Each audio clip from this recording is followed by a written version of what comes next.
আল্লাহ তাআলা দুনিয়ায় আপনার রিজিকের দায়িত্ব নিয়ে নিয়েছেন, তা রিজিকের ব্যাপারে মোটেও চিন্তিত হবেন না।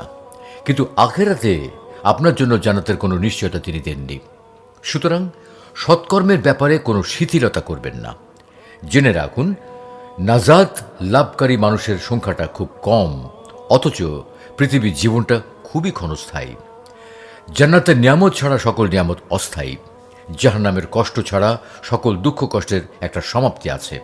অতএব সময় শেষ হওয়ার আগে নিজেই নিজের বিচার করুন। যিনি জান্নাত পেতে চান তার উচিত জান্নাত পাওয়ার জন্য সর্বাত্মকভাবে চেষ্টা করা, আর যিনি জাহান্নামকে ভয় করেন তার উচিত যত দ্রুত সম্ভব জাহান্নামের পথ পরিহার করা। হৃদয় তো তৃপ্তিবোধ করে কেবল ইবানের সুবাস পেলে, চোখ তো শীতল হয় শুধু রহমানের দিদার পেলে। জান্নাত হল মুমিনের জন্য নববধূ স্বরূপ, যার দেনমোহর হল নফসকে দমন করা।